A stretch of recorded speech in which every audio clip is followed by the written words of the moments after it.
Fox Sports. We are Baltimore. We are Wisconsin.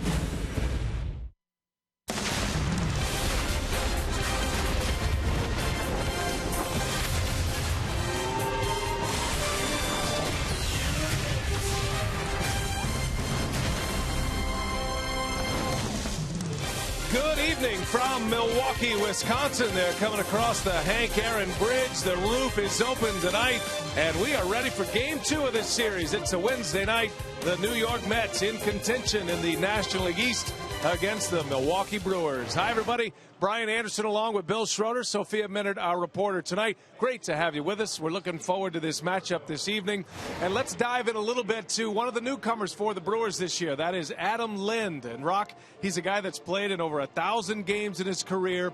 He's 5 hits away from 1,000 hits in his career as well. He's a known commodity. He's putting together a very nice season. He's been kind of up and down. I mean, he's a very streaky hitter. The last road trip only 2 for 12. But in last night's ball game against Jonathan Neese, a couple of base hits. Here's an RBI in the first inning, and later in the ball game, he hits one right down the line. Check it out. I mean, you know, Adam Lind keeps that bat in the hitting zone a long time. No reason to think that if he gets enough at bats against left-handers, he's going to have a lot of success. He's a professional hitter.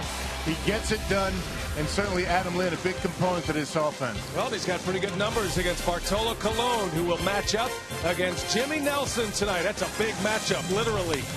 Craig and Davey will have more right after this.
Sports Wisconsin is brought to you by Menards. Save big money at Menards on all your home improvement needs.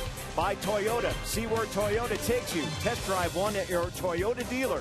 Toyota, let's go places. And by Miller Lite, the original light Pilsner. Cheers, it's Miller time.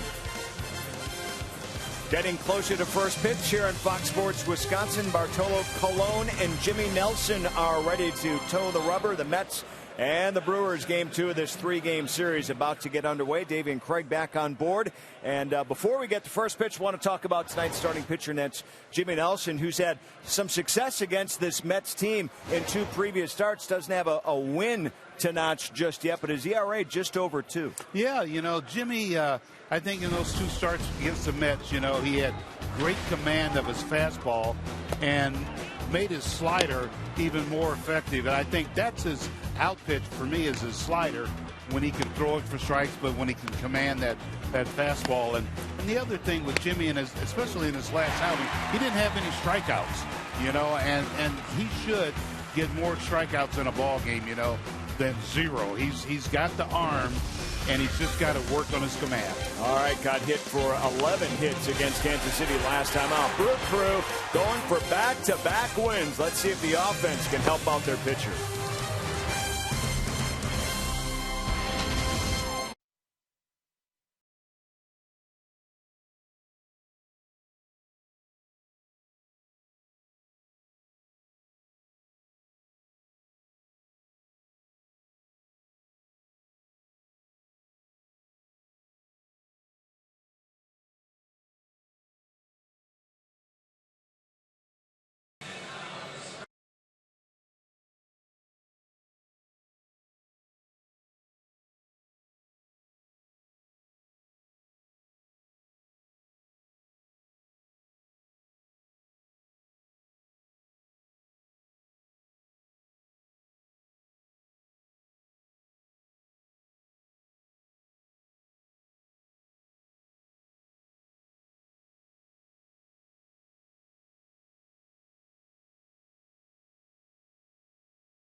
At Miller Park, and Jimmy Nelson leads the Brewers out onto the field, ready to take on the New York Mets.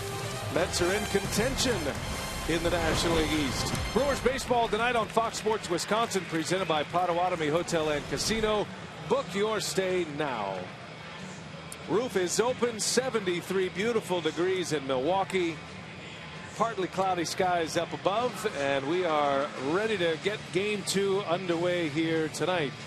The Mets in town. Terry Collins and the Mets start play today, 2.5 back of the Washington Nationals in the National League East. And there's his leadoff hitter who homered last night. Let's give you the rest of the batting order. It is brought to you by Potawatomi. Granderson, Tejada, and Lucas Duda at the top. In the middle, it is Wilmer Flores, Daryl Siciliani, and then Juan Lagares. And the bottom 3, Johnny Manel, Eric Campbell, Bartolo Colon. That's the batting order that will face Jimmy Nelson. And Rockies looking for a bounce back after his last time out. Yeah, he beat the Pirates in Pittsburgh back on June 8th, but since that time he's lost 2 in a row, including his last time against the Kansas City Royals. 5 innings, 3 runs, did not strike out a batter. Pitch count got to him early, 88 pitches.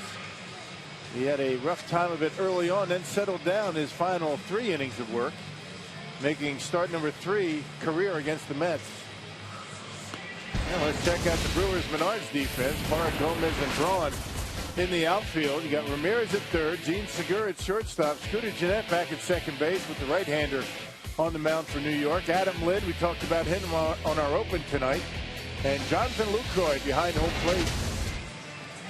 Scooter Gennett had the day off yesterday, although he did finish the game defensively for the Brewers, but with a left-handed starter, he was out of the starting lineup, and he is back tonight. There are the four-man umpiring crew: Culpa, Carapazza, Brian Knight, and the crew chief Larry Vanover. Curtis Granderson ready to lead off, and here we go from Miller Park. Great to have you with us tonight. Brewers Mets game 2 of this series, and a series that is all tied at 2 apiece as Nelson fires strike 1. Granderson had a home run last night, a no-doubter into the bleachers in right field. The banged up Mets, they are without some big bats in their starting lineup. No David Wright.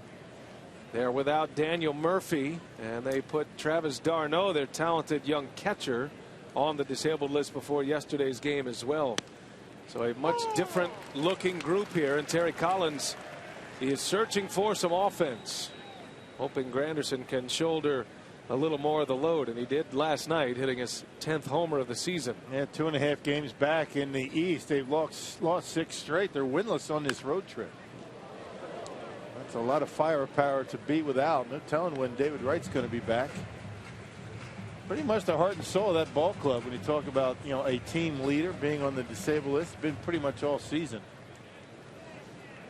Now the Mets are now at 36-36 after this 6-game losing streak. There is a little bit of concern in Mets territory these days, and a closed door meeting prior to this one, and Terry Collins trying to keep everybody calm, and he said, I'm trying to make sure they know I'm on their side, and let's try to right the ship here. Just going through a bad time, and the Brewers are trying to extend their losing streak to 7 in a row. Yeah, their pitching's been pretty good, although they haven't been able to score many runs. We talked about the guys that have been hurt, and their defense very shaky. Had a tough season defensively. Ground ball to Segura, and he'll quickly get it over to Lynn for the first out, and that's how the day begins for Jimmy Nelson. Yeah, Jimmy was having some command problems early in the game against the Royals in Kansas City, getting a lot of the plate with his fastball. Really not very effective with the curveball early, but that changed after the 2nd inning. Here comes Ruben Tejada at second base tonight. Now the Brewers beat the Mets yesterday. It was a good ball game, but as Rock mentioned, their defense has really struggled, and last night the defense cost the Mets. There was a key error out in left field by Michael Kadire, allowed the go-ahead run to score. That is a fair ball. Ramirez slings it over to first. I think Tejada thought it was foul. That is the call of the home plate umpire before it reaches a base, and Ron Culpa had it fair all the way. Yep, not reviewable in front of the umpires. You can see where Ramirez gets it. I mean, that's pretty borderline. You can see Ron Culpa, the home plate umpire, showing it fair. And the Brewers will take that. Ron Culpa hearing it from that Mets dugout.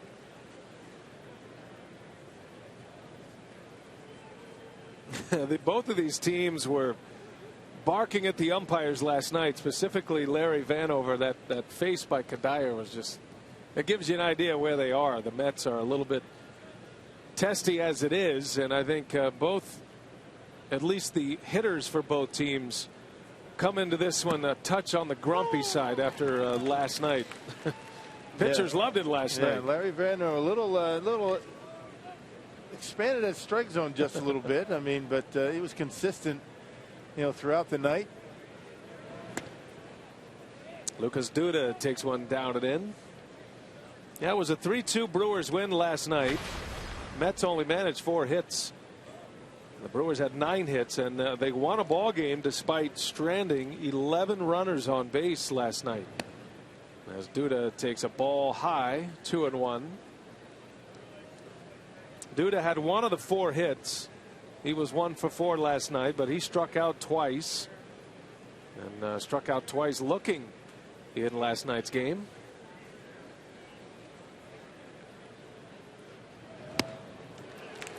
And Fiers got him, and then Will Smith got him looking on strikes. Looks like Jimmy Nelson's got a pretty good fastball tonight. 94, 95 miles an hour. Nelson's got the one he wants. 2 outs in the first and a swing and a miss. Good start for Jimmy Nelson. 3 up, 3 down with a K. And now the 42-year-old Bartolo Colon.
And 46, trying to put some wins together and start having a little fun at the ballpark like they did last night. Here's his batting order today. It's courtesy of Potawatomi. Gerardo Parra, Jonathan Lucroy, and Ryan Braun at the top. You got Lynn, Gomez, and Ramirez in the middle. Segura, Jeanette, and Jimmy Nelson rounding out the starting 9 against the right-hander Bartolo Colon, who comes into play today with 9 wins. But he has struggled here lately, Rock, and his ERA pushing near 5 at this point. He's had a couple of blow-up starts, including his last time out in the loss against the Blue Jays. And right away, Gerardo Parra sends one to the fence. On his way to second, it'll be a leadoff double on the first pitch. Gerardo Parra extends his hitting streak to 6 in a row. And Milwaukee in business right out of the gates. Hitters, if you're going to hit against Bartolo Colon, be ready to swing because he doesn't walk anybody. He's only walked 9 batters in 86 innings, so he's going to be throwing strikes. And most of the time with a guy like that, your first strike is the best one to hit. Brewers got to him in New York. They hit him pretty hard in a victory the Brewers had. That was back on May 15th. Beat him 7-0. Colon in that game gave up 6 runs, 5 earned runs in 5 innings. And Colon coming off that loss against Toronto on the road. Here's Lucroy now. Right away, Lucroy steps up with a runner in scoring position. He had a few chances last night and did not get those runs in, and you know that burned him up. Prides himself on being an excellent hitter with runners in scoring position. He was 0 for 5 last night. 3 of those at-bats coming with runners on. And there's a base hit to left. Lucroy shoots one through the hole. And Parra to third. Brewers have him at the corners here in this first inning with Braun coming up. Yeah, Colon's going to give you something to hit early in the count, but you got to be patient. Don't throw hard. Very rarely, if ever, will he touch 90 miles an hour. Fastball that sinks a lot. A big moving fastball that normally keeps down in the strike zone.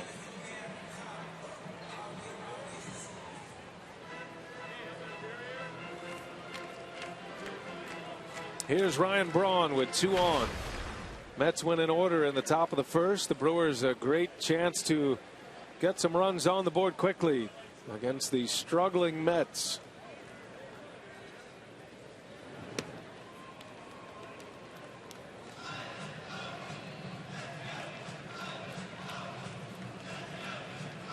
Ryan Braun comes in with a batting average at 250, on base percentage at 320 this season.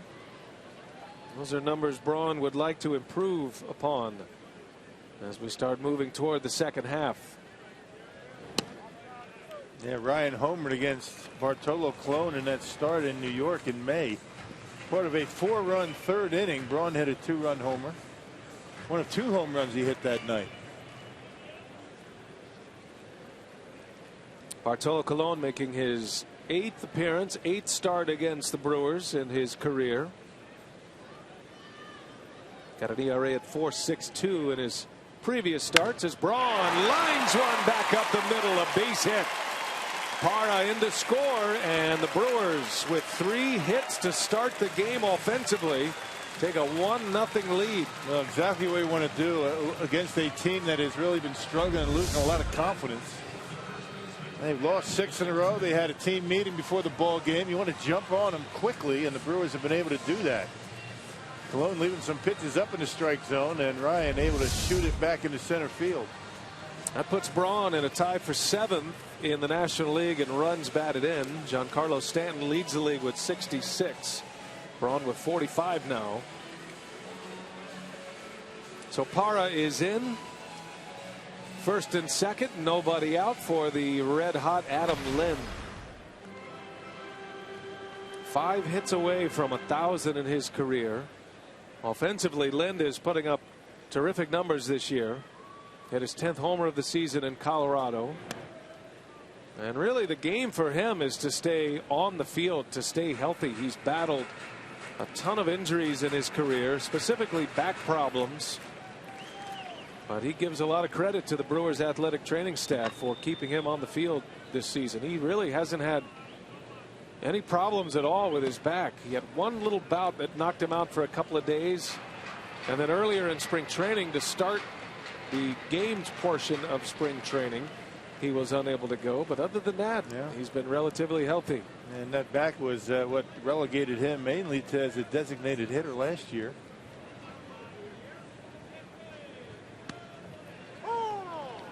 Lind has a pretty good history against Bartolo Colon. Some good memories anyway. Has 6 hits in 19 career at-bats, including a home run. Has a double and a home run against Colon in his career.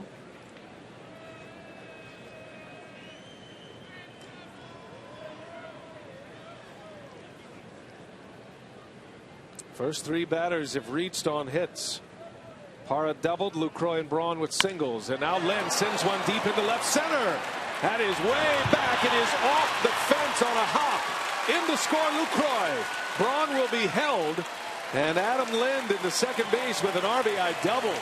2-0 Brewers. That was a tough job for Eddie Sheeter right there, because Braun was right on the heels of Jonathan Lucroy. He waved Lucroy around and then had to stop and turn around and tell Braun to hold up, and Braun was screaming around third base thinking he was going to score. But how about Adam Lind taking that ball to the opposite field, and the Brewers with a 2-0 lead. You see Eddie right there holding Braun after sending Lucroy. Air traffic control over there by the best profile in the big leagues. That's right. Cedar. There it is. Now they've got him active early over there at third base. The Brewers put 2 on the board quickly. Second and third for Gomez. Now you lay off the soft stuff out of the strike zone against Colon, force him to throw you strikes. That's exactly what he doesn't want you to do. He doesn't want you to swing at strikes. Tries to get ahead with good location both sides of the plate and then get you to chase. The first 10 pitches of this game, Colon giving up 2 runs on 4 hits. A quick strike offense. Now Gomez swings and fouls it away. Carlos has been the best the Brewers have this year with runners in scoring position. He's hitting at a .432 clip this season.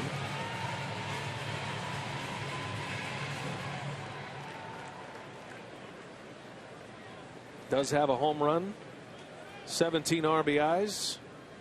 Gomez comes into play with 24 ribbies for the year with 5 homers. Jam shot foul, got him right in on the knuckles. Yeah, that pitch moves a lot. It starts out middle in. It's going to end up off the plate inside to a right-hander. Only 86 miles an hour, but it's got a lot of movement on it. It's going to throw a lot of fastballs. Large majority of the pitches that he throws are going to be fastballs. And I use that term loosely. It's anything but fast. 1-2 on Gomez. And a little breaking ball misses away. When Colon first came up to the big leagues, he was a flamethrower. He'd consistently ride in the 97, 98 mile an hour range. That was back in 1997 when he first arrived to the big leagues with the Cleveland Indians. Swing and a miss. Ties up Gomez, and the first out for Colon is a strikeout. The fifth batter faced.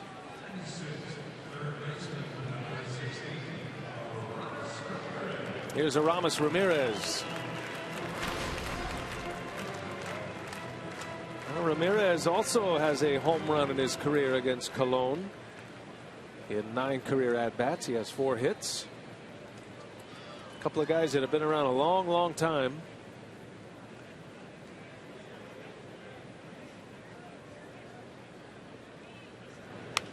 And Ramirez on the first pitch fouls it into the seats. Yeah, Colon coming into this start, 213 wins, 146 losses. That's a pretty good career record. You know, it's interesting that 54 of those 213 wins have come in the last 3 seasons plus this year. So he's been able to turn his game around and reinvent himself with the New York Mets. It started with the Oakland Athletics. He won 18 games back in 2013. I think everybody had written Colon off after the 2009 season. That was his year with the Chicago White Sox. He was actually out of baseball in 2010. Came back in 11 with the Yankees, and he's been quite a story. He's just continuing to get outs and be a consistent starter.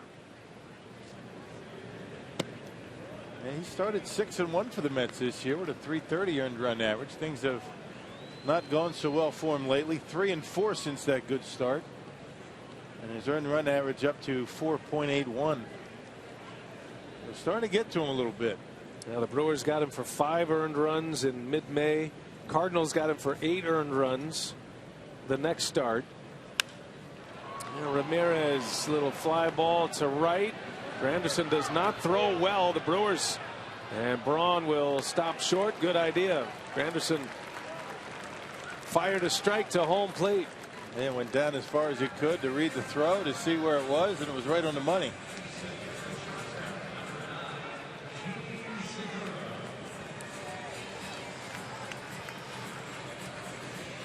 So a couple of stop signs for Ryan Braun in this first inning.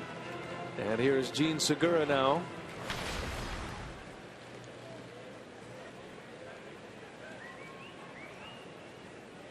Brewers have not done a good job getting runners in the situational categories. Runner at third, less than 2.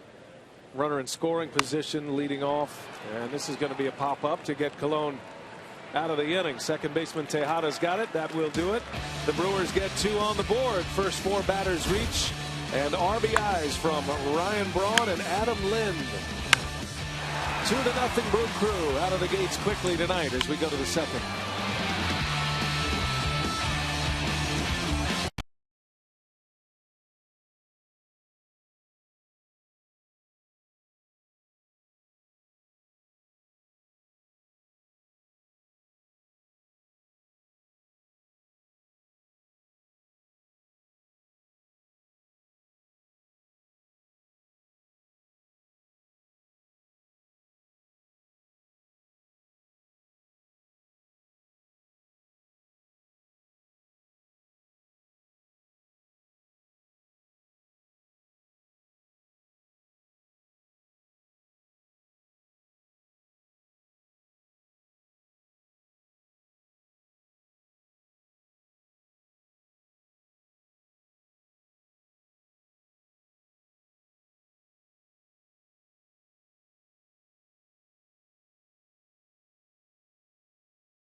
Hotel and Casino. The Brewers come out swinging 2 runs on 4 hits, a 2-0 lead for them, and a big day for Chris Davis as he continues his rehab from the torn meniscus. He took batting practice on the field for the first time today. Talked to Chris Davis, said he's feeling good. He's been running, working on his agility. He said doesn't really have any pain or soreness in the knee, but just dealing with getting his flexibility back. So batting practice today for him, and no timeline for his return, but said he'll likely need a minor league rehab assignment of 4 to 6 games. And you know the way the season is going, Sophia, the Brewers can be patient. Maybe if you're in a pennant race, it would be a little bit different. You might want to try to push it, but they have time on their side. Meanwhile, Gerardo Parra, who's getting most of the playing time for Chris Davis, is really having a terrific year.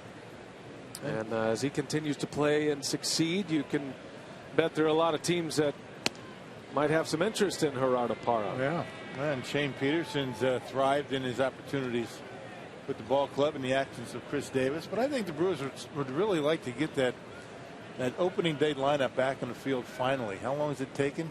I mean, it's seemed like forever since they've had their opening day lineup on the field. Yeah, Jonathan Lucroy spending time on the disabled list, nearly 40 days. Gomez was on the DL, Segura, Scooter Gennett, and then he also had a trip down to the minor leagues. So every position pretty much has had their problems with the exception of first base.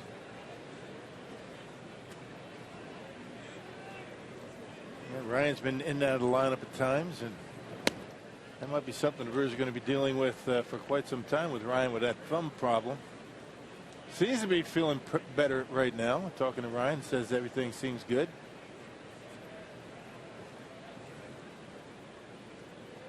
Full count to Wilmer Flores, leading off this second inning, hitting cleanup tonight, and down he goes. So back-to-back strikeouts for Nelson. He got Duda to end the first inning. Strikes out Flores to start the second. Well, good action on the fastball tonight so far for Jimmy. Much different start tonight than he had in Kansas City. They hit him hard the first 2 innings in his start against the Royals. Getting on top of his fastball and getting some good downward action as it gets to home plate. Under the watchful eye of Rick Kranitz, the Brewer pitching coach. Here's Daryl Siciliani. And he swings away at the first pitch. Not her fault. That ball came up on her. That was a bad hop. Got to lay that one on the ground screw.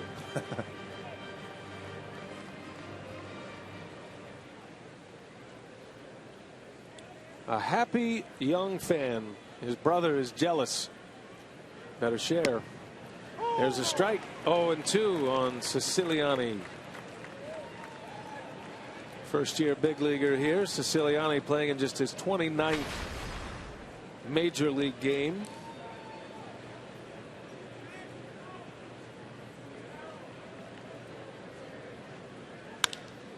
Right back to Nelson. And he'll run it over to first. Second out of the inning. Been 2 Ks and 3 ground ball outs for Jimmy Nelson. That's a good early sign for him. Which means that fastball's got some good movement on it. He's only throwing a couple of off-speed pitches so far tonight. I guess keep throwing until they hit it. 2 outs for Juan Lagares. Gold Glove center fielder for the Mets. He had an assist last night. Lagares threw out Hernan Perez at third base in last night's game. Takes a strike. Nelson with good command early. 22 pitches, 16 of those for strikes.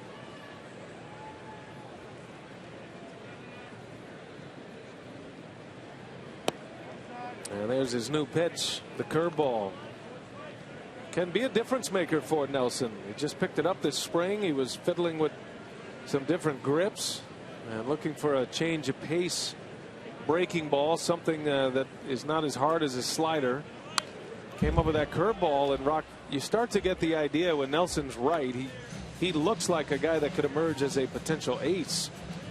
Man, no doubt. And you talk about that off-speed pitch, very important. That's how he digs that middle finger or that index finger into the seams and gets that extra spin on that curveball. An extra grip on it. You know, that curveball has actually helped his slider. His slider's been much better since he's been throwing that curveball. Ground ball to second. Here is Jeanette, and Jimmy Nelson with a quick 3 up, 3 down second. He's retired the first 6. He has a couple of Ks.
Whole lot worse. Brewers had runners at second and third with nobody out, but he retired the next 3 hitters without another run scoring. And here we go to the bottom of the second. Scooter Gennett will lead off, hitting 8th in the Brewers lineup tonight. Cologne deals him strike 1. Yeah, you hope the Brewers didn't pass up a great opportunity, put up a really big number in that first inning. Guys like Cologne seem to get better as the game goes on. The ball starts sinking, puts it where he wants it. Ground ball to Tejada, and there is out number 1. Well, you can own the future at the Bucs season ticket open house on Thursday, June 25th. That would be tomorrow, wouldn't it? Yes, tomorrow at the BMO Harris Bradley Center. Beginning at 4 p.m., fans can purchase the best seats available for next season. Be the first to step onto the newly redesigned court. Watch the Bucs select the newest member at the draft. For details, visit foxsportswisconsin.com and click on the upcoming events tab. Tomorrow. What's the talent pool look like in the draft? You saw some of them in the NCAA tournament. I think it's going to be good. I think, you know, don't feel like you got to be specific. My interest level is with Sam Decker. I'm very curious to see where he's going to be drafted. Some folks have him really high in the upper third. Some of them have him in the lower third of the first round, and all points in between. So how about Frank? Oh, he's up there. Yeah, he'll be Frank Kaminsky. I think he'll be top 5 or 6. Can I hold you to that? No, don't hold me to that. I'm not sure. I know he's going to hold you to it.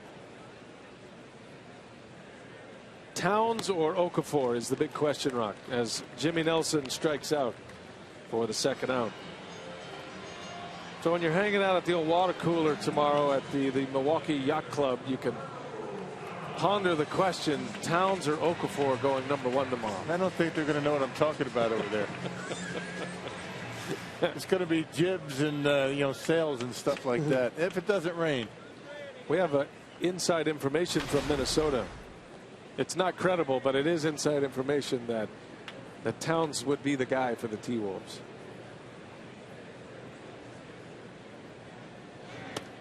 Top of the order, here is Parra. Doubled and scored in the first. He's in our T-Mobile game changer.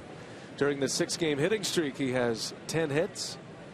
Just had his 3rd double during the streak. He's been running a lot, has 3 steals. This guy's doing it all this year. He's been great. Enjoying the playing time. Playing just about every day, and he's been pretty good against left-handed pitching, just like Lind is starting to really swing the bat against lefties.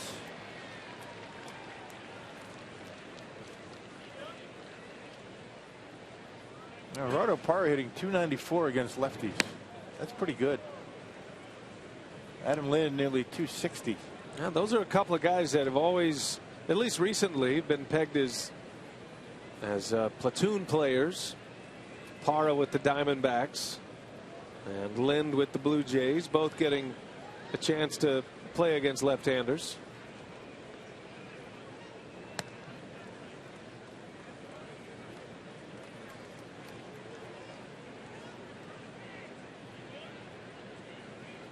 Lind with an RBI double in the first.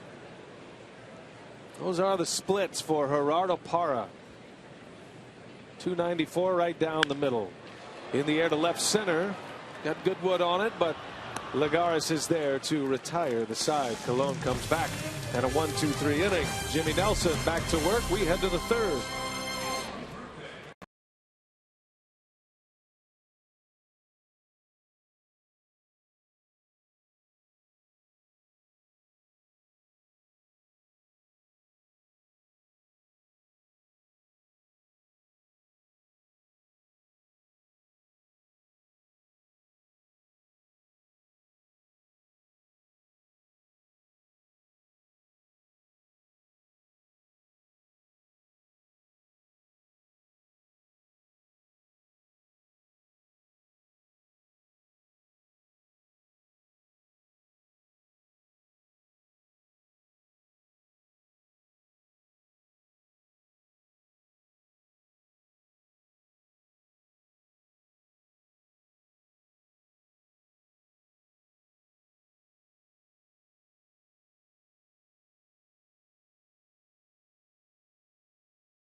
Brings us to tonight's Tavern of the Game winner. West Bend Lakes Golf Club is the tavern tonight. If they call the Brewers in the next 24 hours, they get 40 Miller Lite beer pen tickets to a Brewers 2015 home game. This offer courtesy of the Tavern League of Wisconsin and Miller Lite West Bend Lakes Golf Club. Did they have to say it's in West Bend? That's in West Bend. And there's a corner there that is dedicated to Mike Faulkner, King Statsman here for the Brew Crew. That's the Mike Faulkner corner.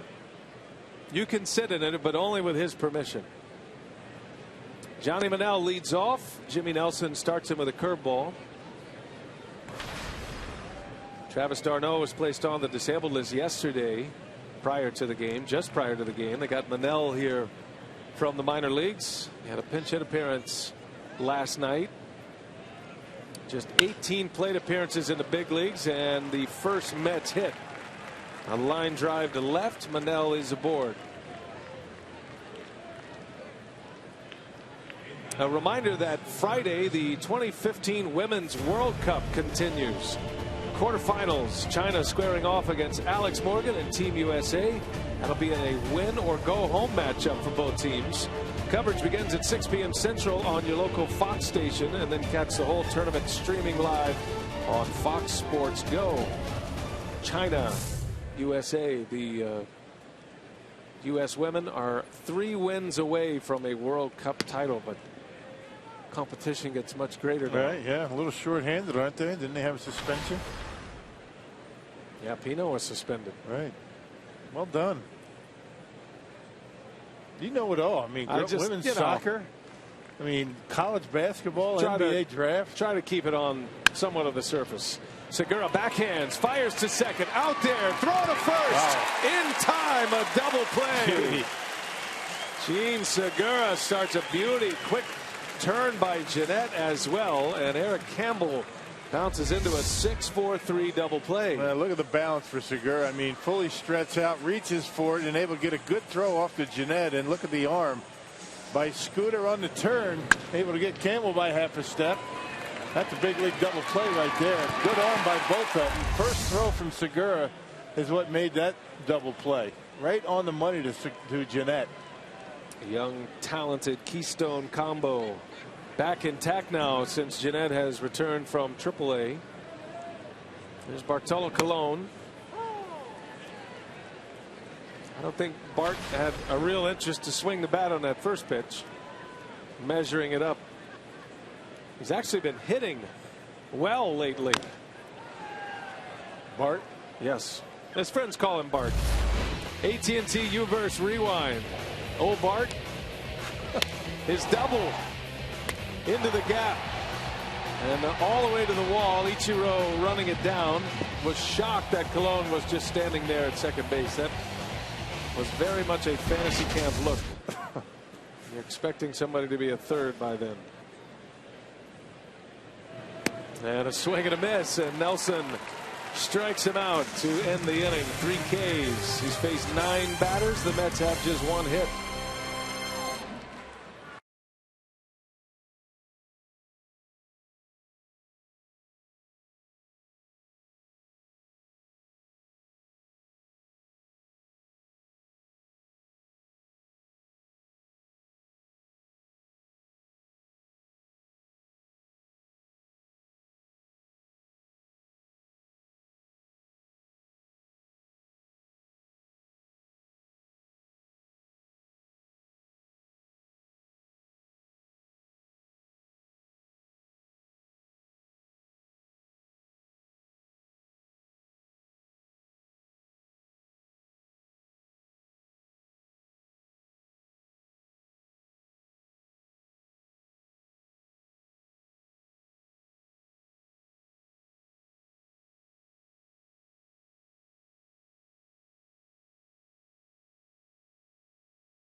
Baseball on Fox Sports Wisconsin is brought to you by Marshfield Clinic.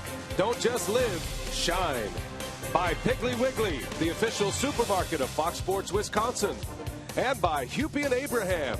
800-800-5678. Hupy and Abraham. Tell them you mean business. 2-0 Brew Crew out of the gates quickly tonight. 2 runs, 4 hits in the first inning. The first 4 batters, as a matter of fact. And let's give the Mets defense a proper introduction now, courtesy of Menard, Siciliani, Lagares, and Granderson in the outfield. Campbell starts at third. They move Tejada from third to second. Flores the shortstop with Duda playing first. Johnny Manel behind the plate. Plawecki will be back in there tomorrow for the day game. No television tomorrow for Brewers TV for the final game of the series. You can catch that on MLB Network and, of course, on Brewers Radio. Bottom of the third, Lucroy leads off. Jonathan had a single to left his first time up. Pulled one through the hole between short and third.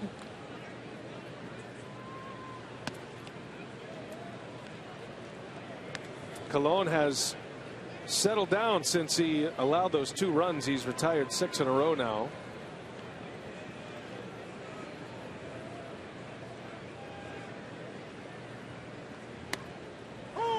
And hits the edge for a strike.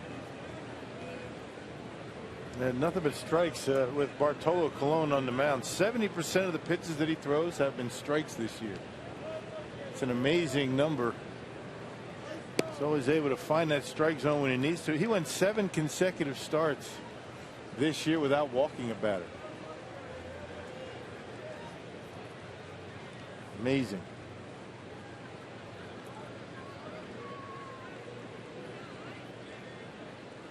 Three balls and a strike. Lucroy in the right center, falling fast. It's down, a base hit.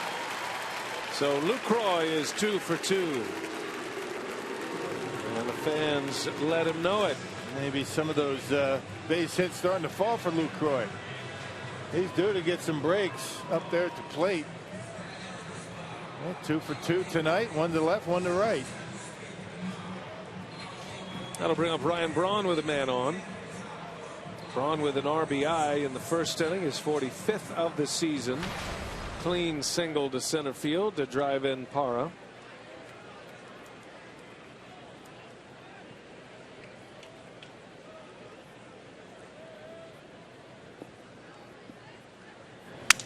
Breaks his bat.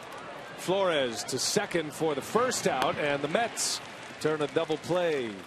6-4-3 double play to get Braun. Colon got in on his hands. Yeah, that's what they're talking about. You know, the Brewers had an opportunity to put a couple extra runs on the board in the first inning. Second and third, nobody out, not able to score. They did get 2, but you know, a guy like Bartolo Colon, he's going to start getting the feel for that mound out there and start to throw some pretty good pitches like he just did to Braun. So you hate to really leave those 2 runs that the Brewers had out there in the first inning. I hope it doesn't come back to haunt him. Lind had an RBI double in the first, and the Brewers Powerball home run leaderboard looks like this, with Lind 10 homers, second on the club. Braun leading the club, and he's also in the top 8 in the National League in home runs. Lind rips one foul, just missed the line. Giancarlo Stanton is the National League home run leader, has 26. Bryce Harper has 24, and then the Reds' Todd Frazier has 23. Those are the top 3 of the National League. Did you see the one he hit yesterday? Giancarlo? Yeah, incredible. 482 feet. Saw it had an exit velocity of 119 miles per hour, something like that. I mean, he is able to do things that most people have never been able to do at his size, with his strength and bat speed.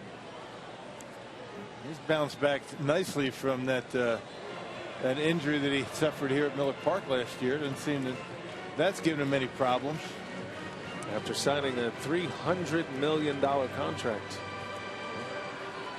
That is in Giancarlo Stanton territory up there. No question. 1-2 pitch, and Lind in the air, left field. Siciliani drifts over, and he's got it to end the inning. Leadoff single, but a double play, and we're headed to the 4th. 2-0 Brew Crew.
As we head to the top of the fourth, Jimmy Nelson rolling along well here today. He's given up just one hit. That was to Johnny Manel. And a double play ball got him right through that inning. So he has faced the minimum here through the first three. And here we go to the fourth. Top of the order, Curtis Granderson will lead off for the Mets. Granderson grounded to short in the first inning. And we are pleased to be joined here in the booth by Brewers principal owner Mark Ananasio. Good to see you. Good to see you. Big time of year here in the summertime in Milwaukee, and enjoying a little baseball. You have a little music in your future as well with Summerfest. I know you're a big fan. Yeah, actually last night, very rare for me to be in Milwaukee and have us playing and me not be here. And Rolling Stones were here, so although I will say I kept following the game from MLB.com, and I noted that I was saying earlier up in one of our analytics meetings that Will Smith struck Granderson out on a really sweeping breaking ball last night. Yes, he did. And I said, how'd you know that? You're at the Stones concert. Can we get a review on the Rolling Stones? It's a new band, and I know a lot of people haven't heard of them. So yeah, maybe you can help us out. And as Granderson sends one way back, and that is gone. And Granderson has homered in consecutive games. It makes it 2-1 Milwaukee, and the first run on the board for the New York Mets, and Curtis Granderson starting to heat him up a little bit at the plate. Yeah, hit a fastball last night out of the ballpark on fires that they tried to sneak in. That was a 2-1 count last night. This is a 1-2 pitch, and just didn't get it in far enough. I mean, it's a game of inches in there. You get that pitch in maybe an inch or two more, and he's going to get jammed, but leave it out over the plate. Granderson still quick enough on the inside part of the plate on that mid-90s fastball. That is his 11th of the year, and here is Ruben Tejada. So, Mark, help us understand this season and what it's going to be like the rest of the way, at least from your camp. And I know you've been in discussions with Doug Melvin, the baseball personnel as well. The Brewers are 26 and 46. And how do you see the rest of the season going from your seat anyway? Well, that's a multi-part question. I was going to ask you guys to explain to me what happened this year. We do it every night. I do not know what happened this year. But, going forward, we're at that point now as you approach July 31st where the teams are starting to feel each other out. And they're trying to decide to compare it to like the early part of a boxing match where fighters are sizing each other up, or card players, as they're getting their cards, they don't want to show their hands. We've had some inquiries, but I can't say we've had anything I would call a really serious inquiry for any of our players. Either because of, the kind of player they're asking for is not someone we would think about trading, or really that, So. And I think Doug has been making some outbound calls, but it's really the feeling out stage at this point. Is it a process right now where you're thinking you're analyzing who's out there, who's on the team right now, who you want to stick with for next year, and kind of just seeing who's in, who's out at this point? Yeah, and as we know, it's a long season. Obviously, our record being what it is, I don't think we're kidding ourselves as to where we're going to end up this year. But who's in and who's out, there's still a lot of baseball to play in terms of measuring individual performance. And then there's injuries. Today I read before I came out here that Nori Aoki got hurt, and all of a sudden the Giants are looking for outfielders, for example. So that's, Pence goes down, Aoki goes down, and that their circumstances change. So, circumstances for other teams change too. And, we are in a position now where, relative to all of that, we've never really. I was reflecting even back in 2006, we traded for Tony Graffinino. We were losing, but we were at a point where we were improving, and this would be the first year we'd be labeled a seller, if you will, and it'd probably be an accurate way to label us. Yeah, that's the thing. I mean, since you've really been, had the ball club over the last 10 years, you guys really haven't been in this position at this point. It's got to be a little difficult. How does that change what scouts do? You know, your scouts that you have out there, you know, in the past, even last year, you're in first place. You have big league scouts looking to see, you know, what's going on with other big league teams. Are your scouts more focused on the minor league area as you look to improve down the road? Well, you know, everybody still pretty much does their same job, but yeah, we're looking more at younger players, whether at the major league level or at the you know, minor league level, and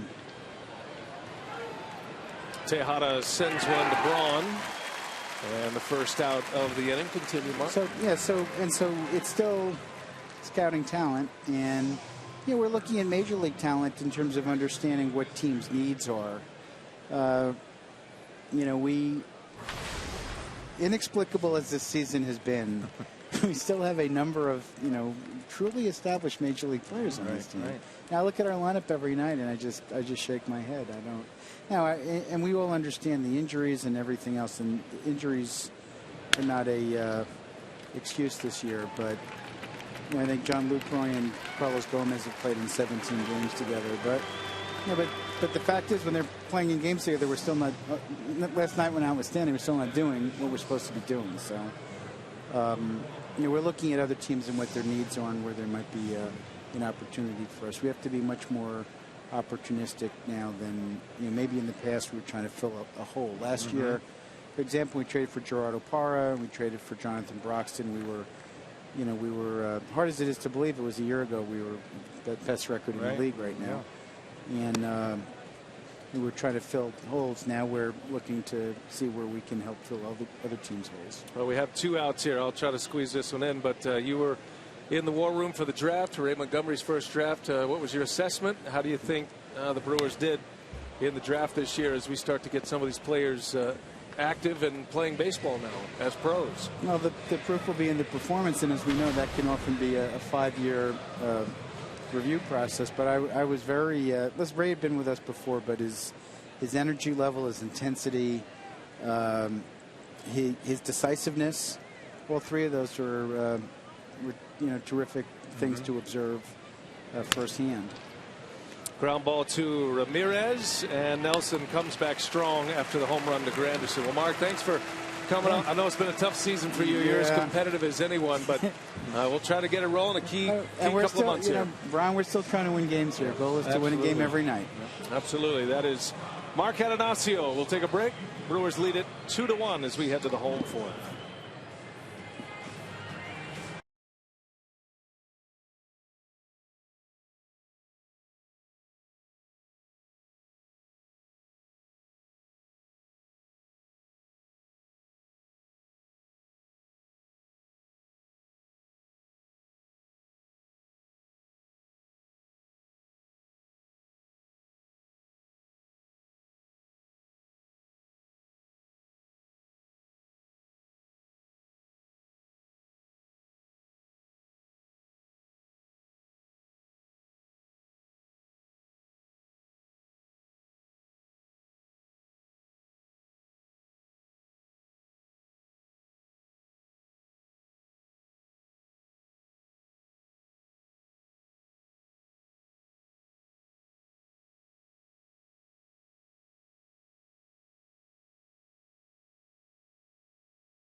Wisconsin is presented by Potawatomi Hotel and Casino. The Brewers with a 2-1 lead here in the fourth. And you can join Brewers pitcher Matt Garza and his teammates for the Brewers Bowl-a-thon on Sunday, July 19th. You can enjoy a VIP reception, silent auction, and of course bowling with the Brewers players, raising money for the Sojourner Family Peace Center, a safe haven for abused women and children. You can visit brewers.com/beyondthediamond, or you can call 414-902-4532 for more information. All right, Sophia, thanks. Watching Carlos Gomez pop up. First pitch. And out number one for Bartolo Colon. It is a 2-1 ball game now. Granderson homers in the top of this inning, the fourth inning, answering a 2-run first inning for the Brewers. And Colon has only given up the one single since that final run producing hit of that first inning, the double by Lind. Good to have Mark Atanasio with us, and I appreciate the fact that he comes up. Yeah, and right. You know, he's always great. You guys don't hear it at home, but every time he sits down, he goes, "Ask me whatever you want," and that's great for us because then we can start to get to know what he's thinking, what Doug Melvin. Well, I asked the question a little bit, of him that every Brewers fan's thinking about themselves, right? Ramirez down the line. That's fair. It'll go to the wall, and Ramirez on his way to second. That is a one-out double.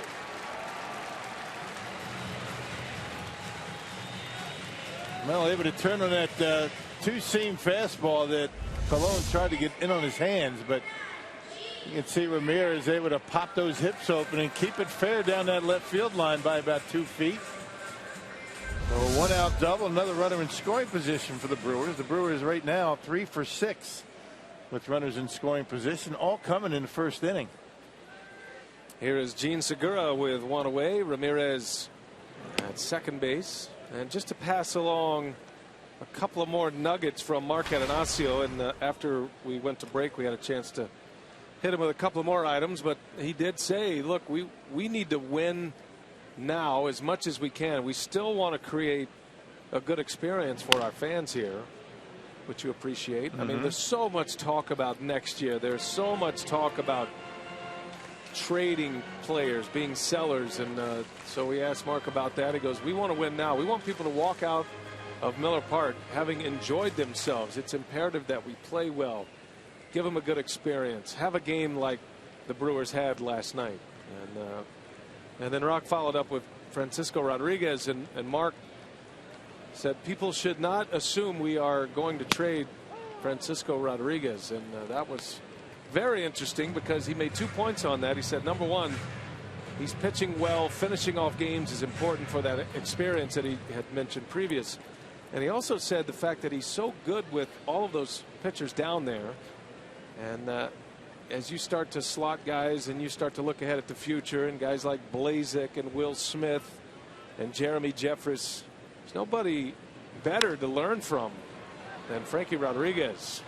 Segura grounds to Duda. And with Frankie there in the ninth inning and wins, I mean, you have the opportunity to get those young kids in, situations where they can succeed and not rush them into closers roles and 8-9 inning roles where they can be a bit overwhelmed at times. So a lot of reasons to keep Frankie Rodriguez.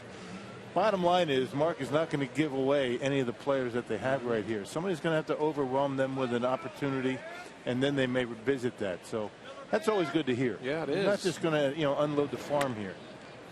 Sometimes you forget, you get into so much discussion about trades, who's available, who's not, and we're guilty of that as well. But I like the fact that he made it a point once we went to commercial break. He made the point that we're trying to create an experience here. It's a customer service driven sport. We're here to serve the fans, and I like that notion. I mean, that's great for us to hear because you're hoping that message is getting to the ball club. You want them to play hard and be pros about it. The record is awful. They're 20 games under 500, but you can still salvage a lot out of this year, and doesn't mean you can't get right back in contention next season. Look at the Mets. The Mets are in contention this year after a rough season last year. Year to year in baseball these days, you just don't know who's going to be in contention, who's not. Who would have thought the Houston Astros would be in the position that they're in this year? Big surprise. So they walk Jeanette to get to Jimmy Nelson. Runners at first and third. Nelson does have 3 hits this season.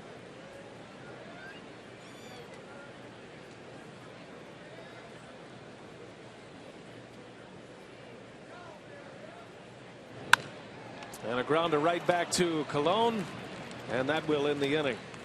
So the Brewers get a double with 1 out from Ramirez. They strand a pair, and it's still 2-1.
Fox Sports Wisconsin is brought to you by Miller Lite, the original light Pilsner. Cheers, it's Miller time. And by the Wisconsin Lottery, reminding you to please play responsibly. 2-1 Brew Crew. We head to the 5th Miller Park, Milwaukee on a Wednesday night. And Jimmy Nelson ready to get his 5th inning started. He'll be facing Daryl Siciliani, one of 3 left-handers in the Mets lineup issued by Terry Collins. Jimmy made the final out of the bottom of the 4th. Brewers got 2 in the first on 4 hits. RBIs from Braun and Lynn. And it's been pretty quiet since. A couple of hits and a walk since that time. Nelson giving up a home run to Curtis Granderson last inning.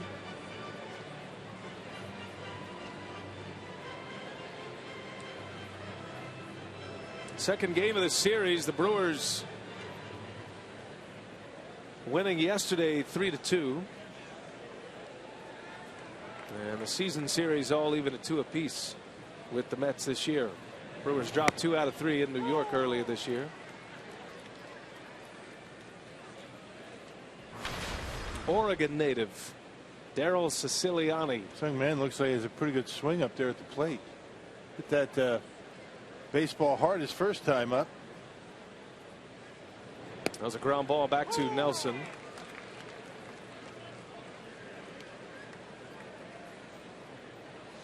He's old school Siciliani, no batting gloves, and then goes to the dirt.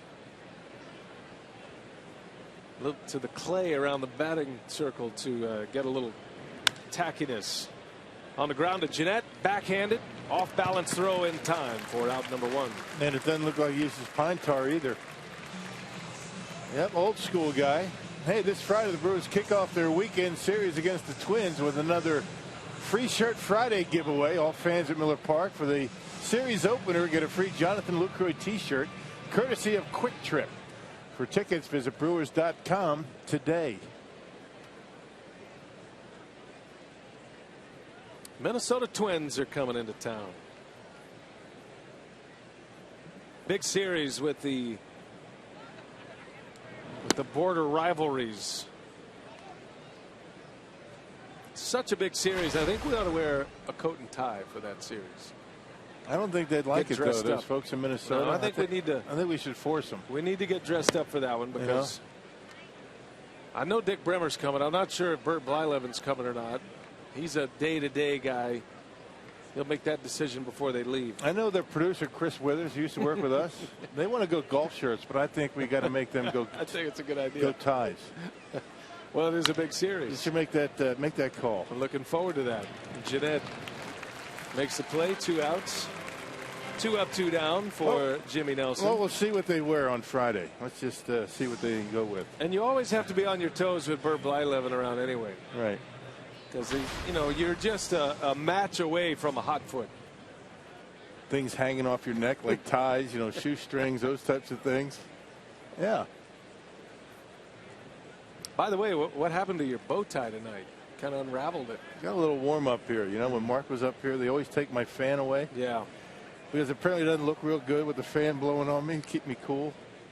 Your one fan. Renee. We call him Jimmy.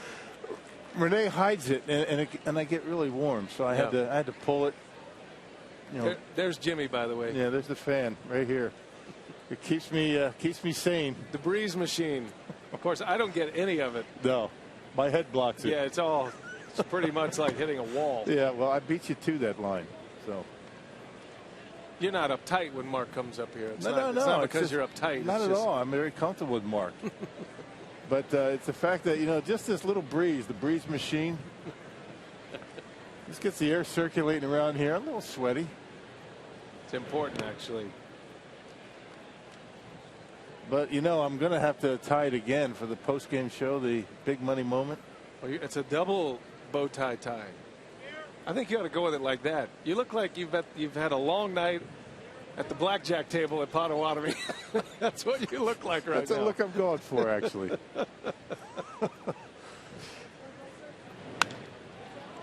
Johnny Manel sends one to right. Playable for Braun. And a nice quick one for Jimmy Nelson. 3 up, 3 down go the Mets. Top of the order for the Brew Crew. Gerardo Parra, Lucroy, then Braun. 2-1, Milwaukee.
Scoring twice in the first. Parra was a big part of that. Our Carsoup.com trivia tonight. Who are the 3 pitchers to appear in at least 150 games with both the Brewers and the Mets? 3 pitchers. Brewers, Mets. Good one.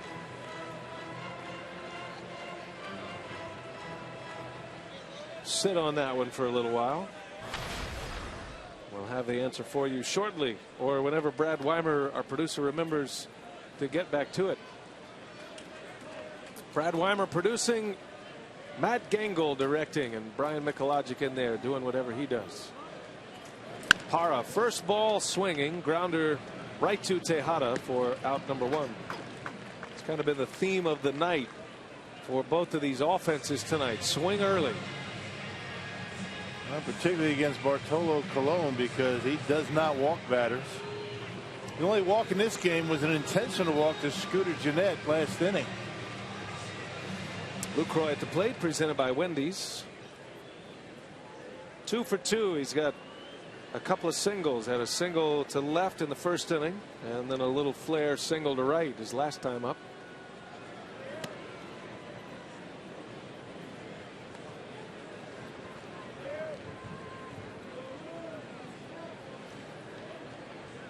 Well, Bartolo Colon has done a lot of winning in his career, been able to extend his career into his 40s. Only Tim Hudson has more wins among active pitchers. Hudson has 219 wins coming in. Colon with 213.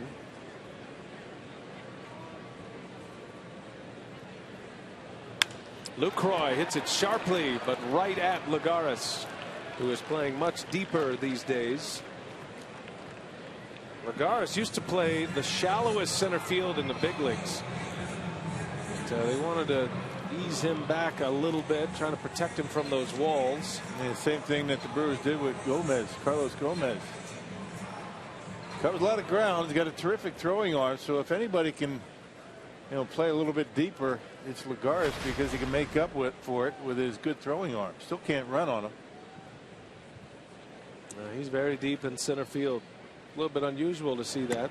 He won the Gold Glove last year, did Lagares, and I think one of the main reasons he took away so many hits, those little flares, shallow singles that would be hits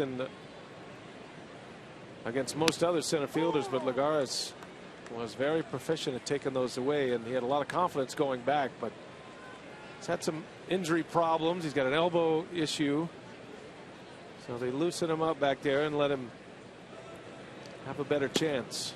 And the Brewers did the same thing with Gomez. If the shallower you play, that means you're going full steam into a wall, as opposed to getting to the wall, being able to stop and leap. And protect yourself a little bit easier. Yeah. 1-2 to Braun to the right side. Nice backhanded pickup. And a bang bang play. Braun is safe. Outrunning Colon to first base. Well, a little late getting there. Colon doesn't move off that mound all that well. Braun hit this one like a bullet. Nice backhand play by Duda, and Braun able to outrun Colon to the bag for a base hit. And Colon taking a couple of little stutter steps. That's what cost him the out. Bartolo Colon, 5'11", 283 pounds, according to the Mets media guide. So not very fleet of foot. There it is.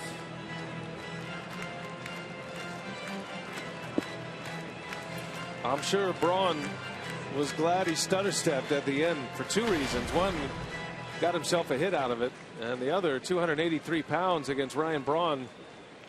You know who's going to win that battle if there's a collision.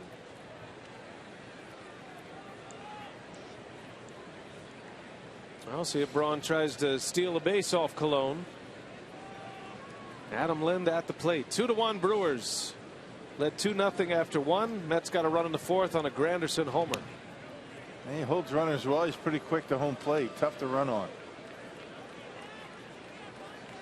Brewers haven't been running all that much these days, especially here at home at Miller Park. Sit back, wait for the homer. Braun is 7 for 8 in stolen base attempts. Stays put. Lind hits it right on the nose, right into center field. Boy, Adam Lind is dialed in right now. 2 more hits tonight. Swinging the bat exceptionally well his last 4 games. One of the things he does so well is he keeps the bat in the hitting zone a long time. Doesn't try and pull it. Even with the shift, they had Flores up the middle. Hit it too hard for Flores to even really make an effort. Had some hits in yesterday's ball game. A double down the line in left. A base hit to left today. A double to left today, and now a single to center. Now 4 hits in this series already. And Adam Lind is now just 3 hits away from 1,000 in his career.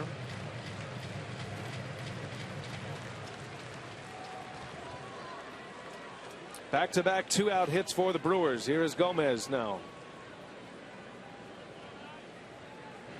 And Gomez in the left center, a base hit. Ryan Braun around third. He'll score. A 2-out RBI by Carlos Gomez. And the Brewers are up 3-1. Mike Gomez has been attacking early in the count and finally able to muscle one into the outfield. So Ryan Braun's hustle single with 2 outs and nobody on. He's able to come around to score on the Gomez base hit.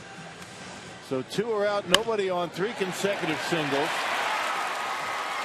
And Gomez has been swinging the bat pretty well, although he missed some time with that leg injury. He's hit in 15 of his last 17. Back in the starting lineup yesterday after missing 4 in a row due to that hip injury. First and second, 2 outs for Aramis Ramirez. He doubled his last time up.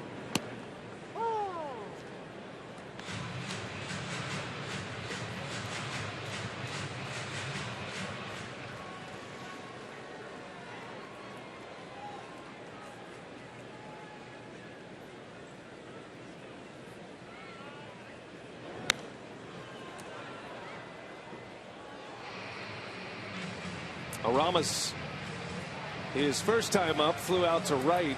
That was with runners at second and third. That one bugged him a little bit. He was steaming even out into the field the next inning. Brewers did score twice in the first, but stranded runners at second and third. They had him there with nobody out after they had scored. Got a chance to drive one in here. The 0-2.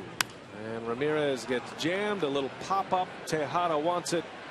He's got it to end the inning. The Brewers strike with 2 outs. 3 consecutive hits. Ryan Braun beats Bartolo Colon to the bag. Then Adam Lind with a bullet into center. Carlos Gomez, a 2-out RBI single. And the Brewers are up 3-1. We head to the 6th.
The Mets is third baseman Eric Campbell. Segura took a hit away from him, and not only took a hit away but turned it into a double play. Our Jimmy John's delivery of the game, that was in the 3rd inning, and eliminated a leadoff single. Just a beautifully turned double play by Segura to Jeanette. Jimmy Nelson has given up just 1 run on 2 Mets hits here tonight. Granderson has homered. Campbell getting some playing time at third base. moving Tejada to second tonight. David Wright, his status is uncertain. He is in California, in Los Angeles, diagnosed with spinal stenosis. And the Mets are uncertain whether he'll come back this year, next year at all.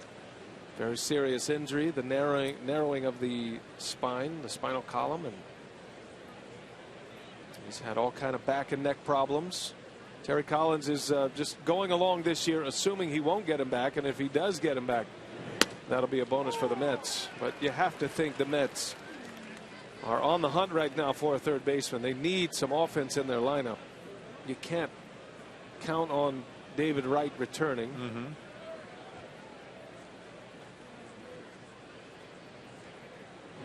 I'm sure they are looking for a third baseman. It'll be interesting to see what happens as the trading deadline approaches. A little over a month. Nelson starts the inning with a backwards K, gets Campbell. Strikeout number 4 for Jimmy. And here is Bartolo Colon. I guess if you're the Mets, we sit here on the 24th of June, and so you're about 5 weeks from the trade deadline. And you might just want to see what kind of team this is going to be. You know, the Mets got out of the gates quickly. Had a long winning streak to start the season, 11 straight. Colon up the middle. Segura has plenty of time. Got him by a step. And 2 away in the inning. Hey, all fans at Miller Park this Sunday for the weekend finale between the Brewers and Twins. We'll get a bobblehead of the Brewers Hall of Famer and current Twins manager Paul Molitor. That's courtesy of Clemens Sausage. Visit Brewers.com to reserve your spot today. Twins are in Friday. Looking forward to seeing Paul Molitor. Minnesota is at home tonight, or today actually. They had a day game. They beat the White Sox today. Matter of fact, they beat Chris Sale today, which is newsworthy. Phil Hughes got the win, 6-1 Minnesota victory. I put the Mets in the same boat as the Twins right now. Minnesota 3 back of the Royals. Kansas City plays later tonight in Seattle. They get Danny Duffy back tonight. So in contention. Twins are 5 games now, 6 games over 500. The Mets are at even 500, but closer to the lead in their division. And you might just have to wait and see through these first few weeks, maybe the first 2 weeks of July, to determine whether you're going to try to go get some pieces to try to contend. You know you're going to be somewhat in the race, barring a long losing streak, and then that'll make it easy for you. That's the amazing thing about the Mets. I mean, no pun intended, but you know, as good as their starting pitching is, you would think that they would be able to eliminate 6-game losing streaks with the way their starters are. They just have not been able to score runs. Their defense has been very shaky, and even that great starting pitching is not able to keep them out of a current 6-game losing streak. Jacob deGrom will get the ball tomorrow, the reigning Rookie of the Year in the National League. Day game tomorrow. Matt Harvey pitched for the Mets on Sunday. That was their hope to break, at the time, a 4-game losing streak. And Harvey lost to the Braves 1-0 Sunday. Strike 2, Tejada. 2 outs, runner at first. And the Mets' second baseman tonight, Ruben Tejada, who was 0 for 2.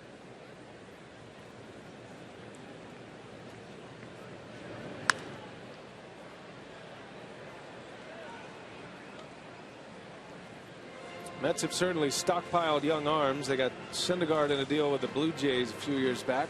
He was in that R.A. Dickey deal.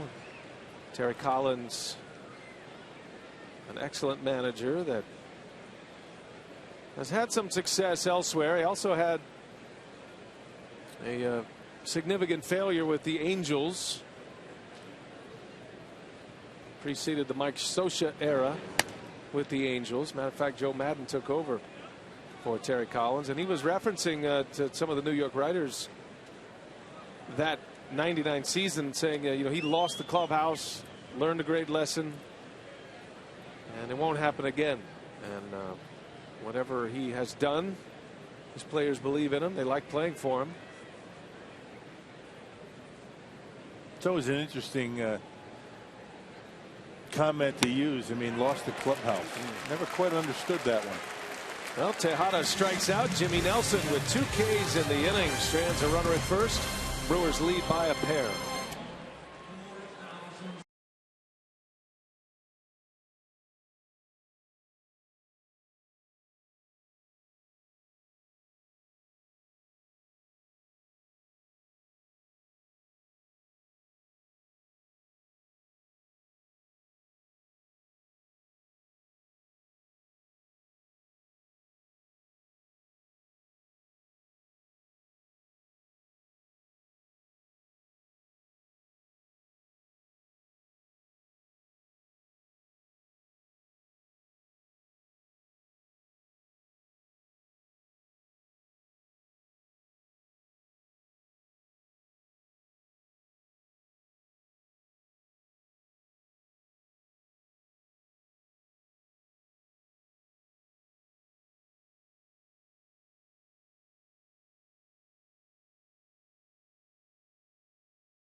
For baseball, the Brewers lead at 3-1. A Carsoup.com trivia question.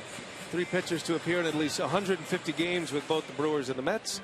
That would be K-Rod, currently pitching for the Brewers. David Weathers, Jesse Orosco. Good ones. Yeah, Jesse Orosco had a long career. Pitched well into his 40s as well. Was he 45, 46?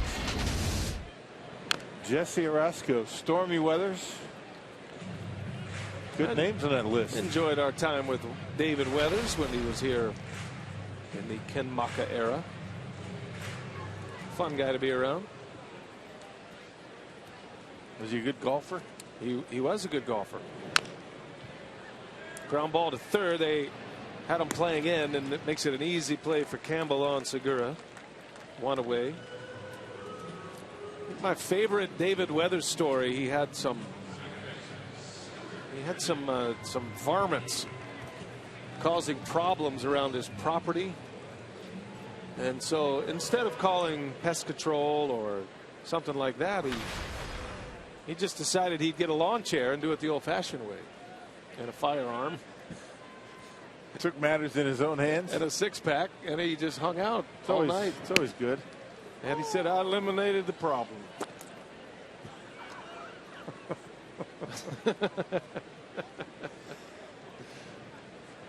Just like a scene out of Caddyshack.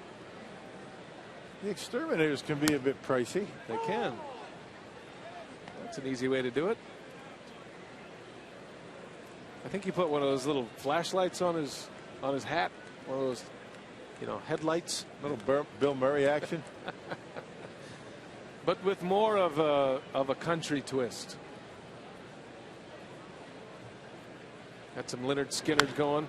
Scooter Gennett sends one way back. Goodbye, Scooter Gennett, a home run. Number 3 for Gennett. Makes it 4-1 Milwaukee. Little guy with a little pop. Hey, make a mistake inside, he'll take you out of the ballpark. Not going to hit too many opposite field home runs, but a pitch like that, down and in. Looked like a fastball that was pretty straight, knocks it out of here to right field. And the Brewers extend their lead to 3 runs. Number 3 on our Powerball home run count for Scooter Gennett. Second time he's homered since being recalled from AAA. Back on June 11th, he homered the last series the Brewers played here against Kansas City against Luke Hochevar. So 3 homers on the year for Gennett. Since coming back, he has 10 hits, 37 at bats as Nelson goes down quickly. Second out in the inning. Hey, reserve your spot at Miller Park for the Brewers showdown with the Minnesota Twins this Friday through Sunday as the interleague rivals renew their annual border battle in Milwaukee. Call 414-902-4000 or visit brewers.com for tickets.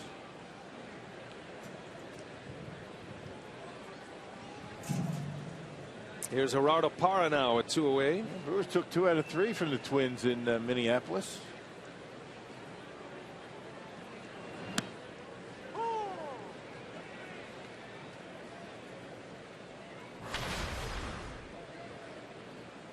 Twins are right in the thick of things. We're going to get our first look at Byron Buxton. Talented young prospect coming up to the Twins, making an impact. Boy, he can really run, man. Number 2 prospect in all of baseball to begin the year behind the Cubs' Chris Bryant. Both are succeeding at the big league level. Bryant's hitting a bunch of home runs for the Cubs. Took him a while to get his first, but once he hit the first one, look out. 0-2 pitch, and Parra fouls it back. Buxton made the jump from Double-A to the big leagues. A lot of good young hitters in baseball these days.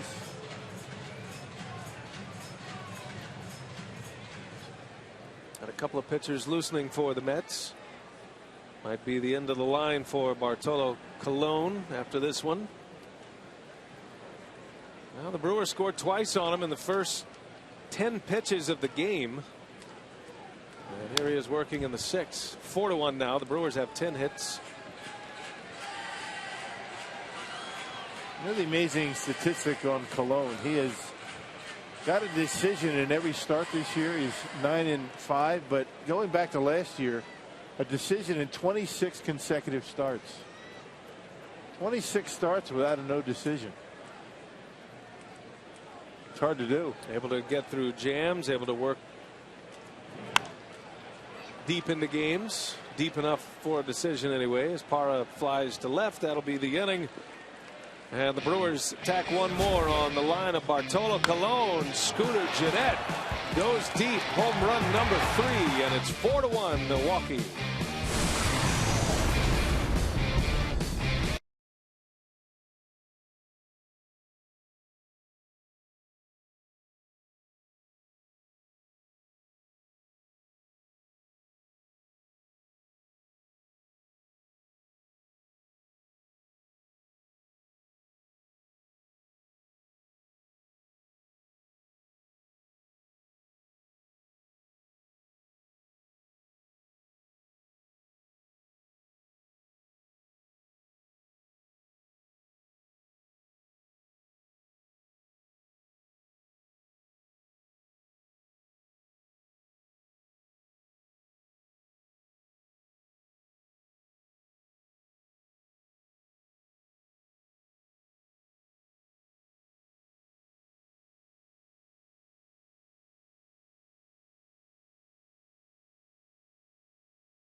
against Jacob deGrom. Youngman with a couple of wins in his first 3 starts. Got his first career victory against the Pittsburgh Pirates. And Youngman going along pretty well here. Matching up against Jacob deGrom tomorrow afternoon. And winning pitcher was Youngman in the only win for the Brewers on the last road trip. Victory over the Colorado Rockies. What a beautiful night here in Milwaukee tonight. Sunset providing some cool colors. The artist in the sky.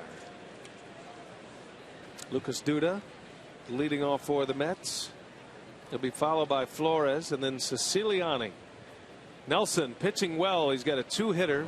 The only run was a Curtis Granderson home run in the 4th. A solo shot. He's hit solo homers in each of the last 2 games, has Granderson. Duda's 0 for 2 tonight against Nelson. And now 1 for 6 in the series.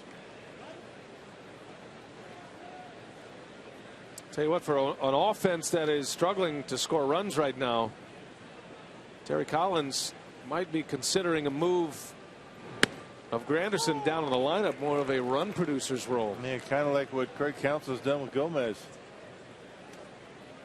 Get one of those young middle infielders in the leadoff spot. Granderson with on base percentage, or I should say, Duda with the best on base percentage. Check this out. Look at this play by Jeanette, and enough arm to get it there. How about that? The shift is on, taking a hit away from Duda. Scooter Jeanette ranging in the grass. Foreign territory for an infielder. Beautiful play here by Scooter Jeanette. Well, the defense angling back right away, and there's plenty of arm to get Lucas Duda, who doesn't run all that well. Been much better after his time down in the minor leagues. He looks a little bit more focused these days, and it's paid off. First ball swinging, soft liner right to Jeanette. So the 2 in the middle are having a day today, Jeanette and Segura.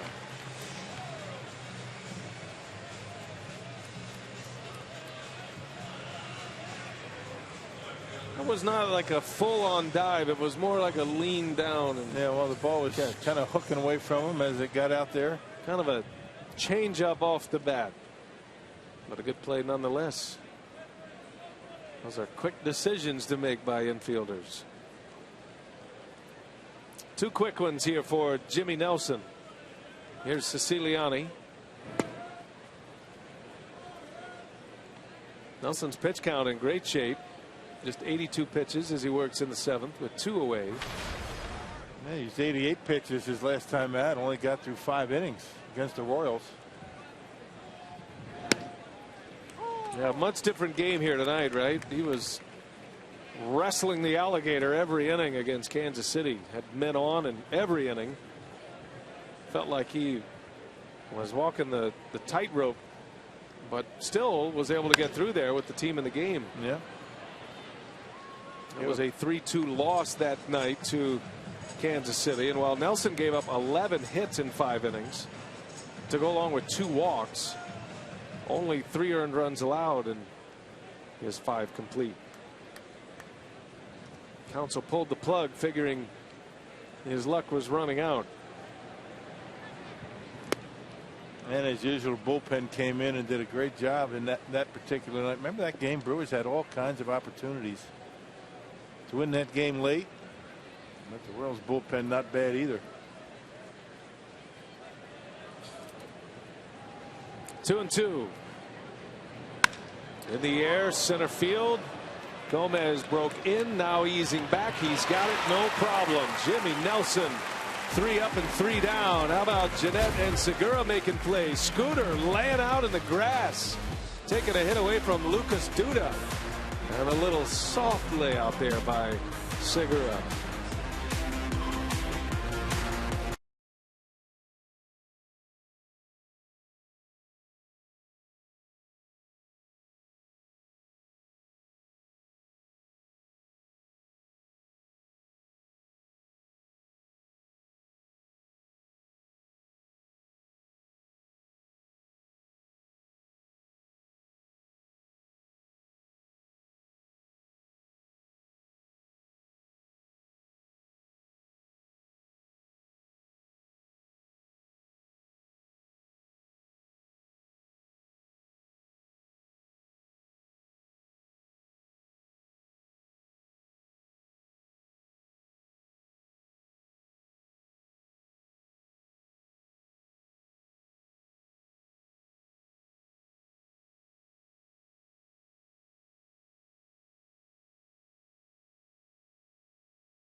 A 4-1 lead, and practice makes perfect, right, Rock? Look what he and Darnell Cole's working on today. Yeah, working on that inside pitch. You see that tee set up on the inside corner, and lo and behold, he gets a fastball in on him just like it was on the tee and knocks it out of here. So, and the swing path almost identical. That's good stuff. Our Columbia St. Mary's worth another look. Almost like those folks in the truck knew it was going to happen. They have their way. That's where all the talent is.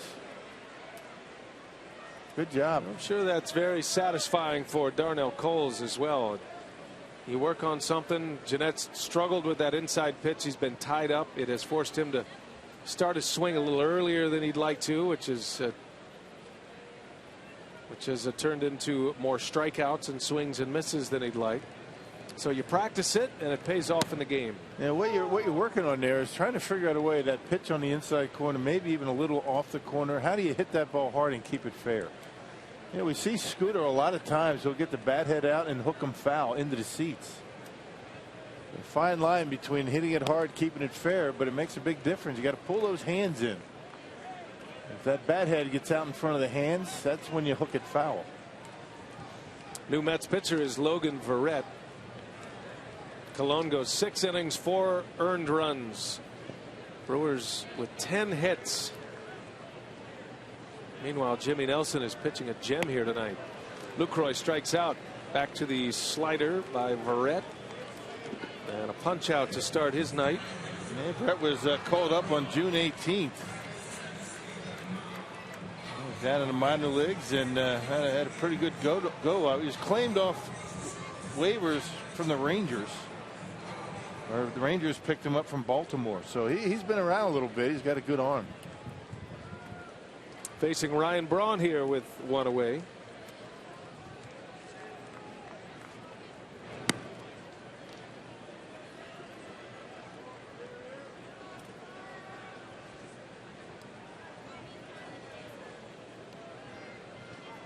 Braun's had a good night. 2 hits, had an RBI single in the first inning. And his infield hit was a key one in the 5th. It was a bit of a misplay, at least on the part of Bartolo Colon. He did not cover right away, and that cost him. Braun beat him to the bag on a ground ball to first. That came with 2 outs. If Colon does get to the bag and the Mets do get that out, that makes it a 3-up, 3-down inning. You never know the shape of this game, but Braun was able to beat it by this much. Little stutter steps. That's what cost the base hit, and the Brewers would end up scoring a run. Yeah, 3 hits with 2 outs and an RBI single by Gomez for the 3rd run.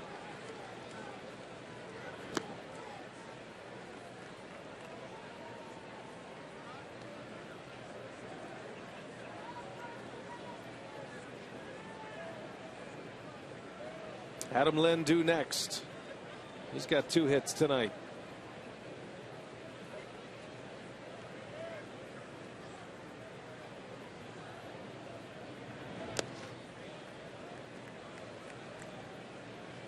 Mets trying to piece their bullpen together.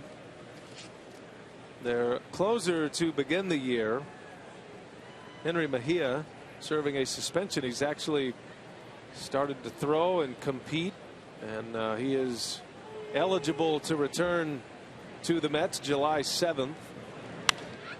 So essentially taking this time as a spring training time, and by all accounts he's going to go into the 8th inning position. Their closer, Sirius Familia, right now. The man they thought was going to be their closer at the end of last season, or prior to the injury last season, was Bobby Parnell. He has returned, but he's not the same pitcher that he was prior to the Tommy John procedure. I saw him last night, going about 91 miles an hour. It's been one of the inconsistent parts of the Mets club, that bullpen. It's been a bit of a shambles at times this year. So it's a good time to be a relief pitcher in the Mets organization. Guys like Verrett getting an opportunity. There's Parnell.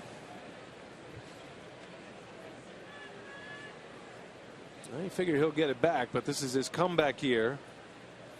Next year could be a bigger factor, maybe later this season. Braun hanging tough. Count remains at 2-2. 8 pitches in the at bat for Braun.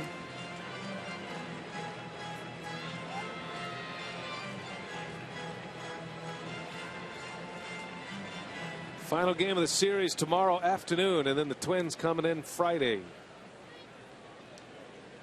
And then the Brewers will be back on the road. Center field hit pretty well, but it'll stay in for Lagares. He got under it just a touch. Yeah, hung a breaking ball, but Brawny just a little bit out in front and underneath. Hey, Friday nights are student nights at Miller Park. This Friday, the Brewers host the Twins, and all high school and college students can purchase $10 Terrace Reserve or $15 Lowe's Bleachers tickets. Plus, enjoy a special $3 pregame menu. For details, visit brewers.com/students.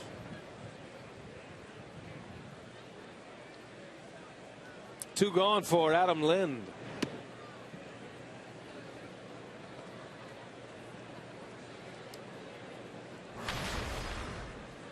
Adam with 2 hits, drove in a run with a double in the first inning. Had a single his last time up. And has barreled up both hits tonight.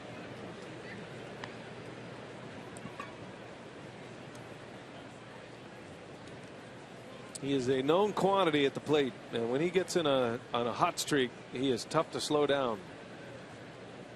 And from what we've seen of him this year, his cold streaks don't last that long.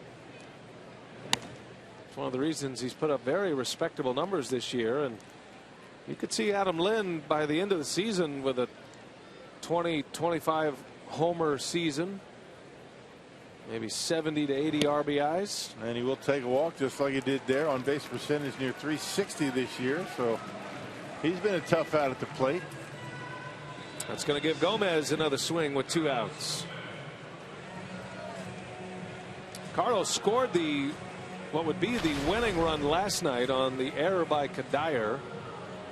It's been a theme for the Mets. They have really struggled defensively. And it was a defensive miscue that led to the Brewers scoring in the 5th. That Gomez 2-out RBI single. And he guns away at the first pitch. A high pop up out in the grass is Tejada. No, now coming in Lagares. And that will retire the side. Scoreless inning for Verrett. Stretch time at Miller Park. 4-1 Brewers.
Adam Lind with a couple of hits, and the man that he was traded for, Marco Estrada, was in the news today. He had a perfect game going in the 8th inning. Look at this play by Josh Donaldson. Jeter-like, diving into the stands there in St. Pete. Blue Jays, Tampa Bay. Estrada would lose the perfect game to the very next hitter, Logan Forsythe. And Estrada would pitch into the 9th. He went 8 2/3 today, just 2 hits allowed, 10 strikeouts, no walks. Man. First Blue Jays pitcher to go back-to-back starts, taking a no-hitter into the 8th inning since Dave Steve in '88. That was one tough customer, Dave Steve. Wicked slider. Well, right? you talk about a good slider, that fastball. That fastball would get it on your hands. You just stay there and just spin on your bat for a while. I'm telling you, he had good stuff. Good for Marco Estrada. Good to see him have success. Yeah, he's pitching very well for the Blue Jays. He is 5-3 with a 3.45 earned run average after those back-to-back efforts. The Brewers trading Gallardo and Estrada this offseason, feeling like they had enough starting pitching and needing some offense, specifically at first base. That's why Adam Lind came into the picture. Well, we saw our old buddy Jim Scanlon, Blue Jay scout. He's been hawking the Brewers recently. We tried to pump him for information. We even bought him dinner, but he was not having anything of it. But I'm sure the Blue Jays, like many contending teams, are keeping an eye on those teams that might be sellers.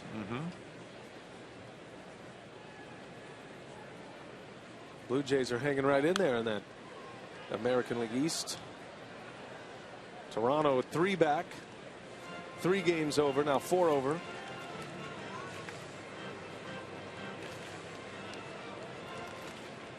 Well, we're in the 8th here at Miller Park. Jimmy Nelson, the headliner thus far. 1 run on 2 hits. Well, he's had a terrific fastball tonight. It's been a lot of fastballs that have had good movement. He's kept it down for the most part. Like that. 93 with some movement on it. We saw Jeffress, the right-hander, and Smith, the lefty, both warming in the bullpen. Got that left-hander coming up next in Manel. Might be 1 base runner for Jimmy Nelson. One guy gets on, he might be done.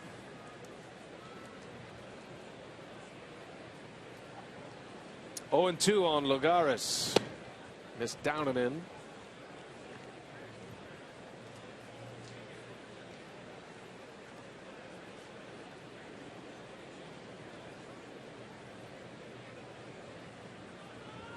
Back to the heat. Hit hard right field. Braun is going back at the track. He's got it for the out. He got a good jump. He's plays deep anyway, and then ran right to the spot to retire Lagares. Yeah, Lagares hit that one pretty well. Not a bad pitch. It was up and in. Lagares hit it hard to right, but Ronnie right there plays deep and right. And Nelson, the starter, keeps the bullpen in the bullpen for the time being.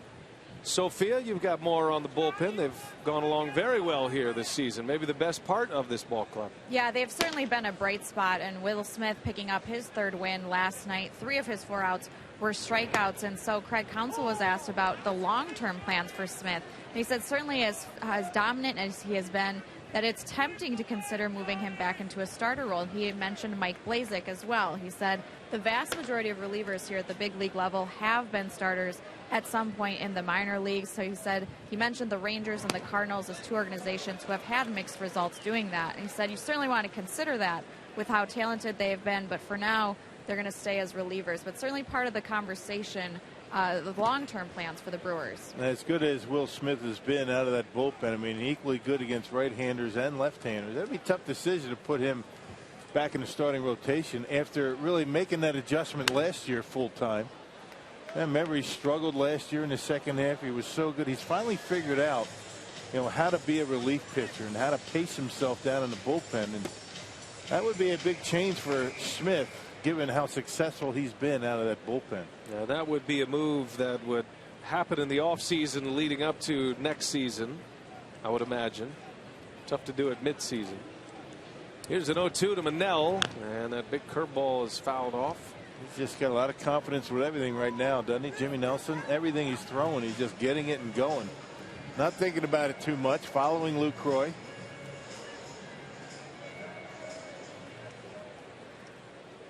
Those are all discussions on the table right now for the Brew Crew.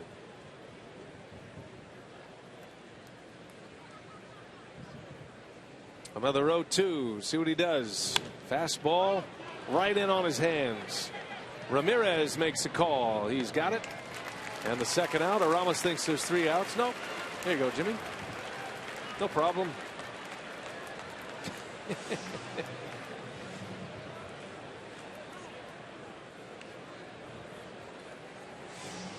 Ramirez just watched the replay up on the big screen and ho ho ho there, Arami.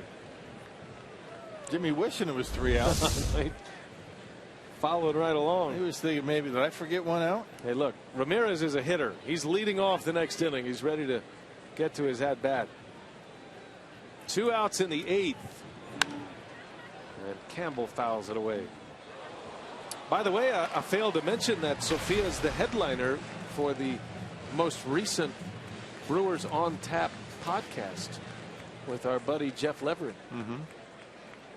Fascinating interview with Sophia. Did you hear it already? No, not yet, but I've heard great things. Oh, you've been told it's fascinating. Been told it's fascinating. By who? Sophia? Lots of people. Sophia being one of them. No, he's Jeff Levering is the host, and he has Sophia. He's got Dale Swain. He has Lee Tunnell, and I believe he has Jason Rogers on the most recent podcast. Those are fun to listen to. Yeah. You know, you can download them. They just pop right into your iTunes. I figured that out. Podcast. I did. I worked on that last road trip. Well done.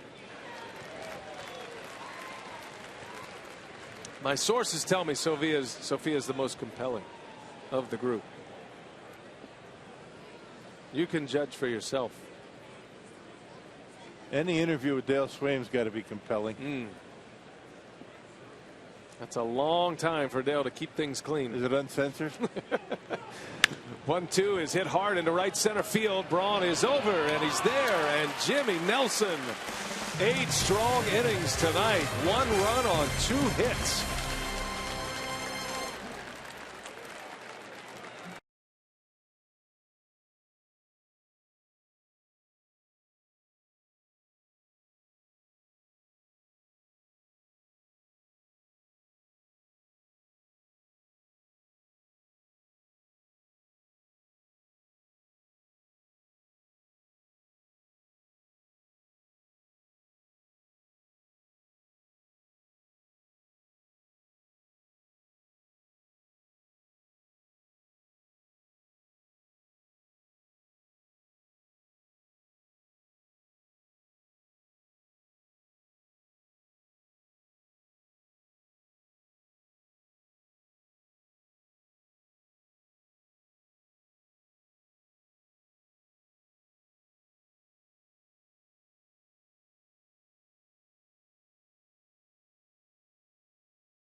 Now he's ready to bat. The Brewers a 4-1 advantage.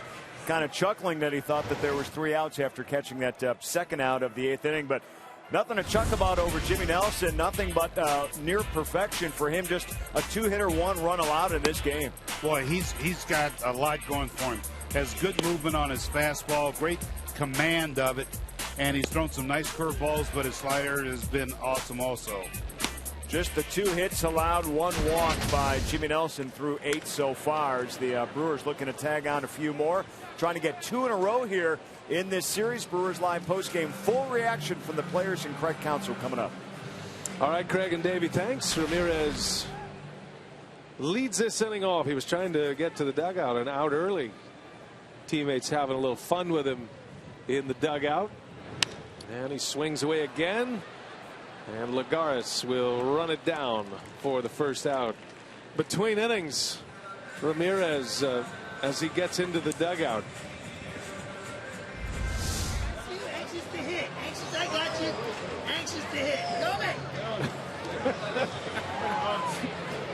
Matt Garza.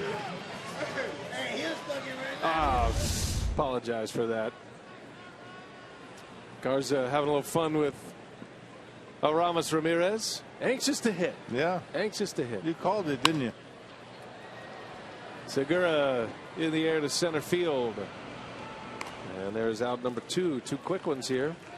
Just to follow up, though, on what Craig and Davey were commenting on about Jimmy Nelson, the kind of start that gives this organization great hope about the future when you can roll out a guy like Jimmy Nelson at 6'6" with a power sinker and breaking stuff like that. No doubt. I mean, the consistency comes with maturity and being in the big leagues for a while. Not too many can just break into the big leagues and put one good start after another. It's a learning process, pitching in the major leagues. These are good hitters up here, and got to be able to make adjustments. And when you have stuff like Jimmy, like tonight, I mean, it shows you that the Brewers are right about him.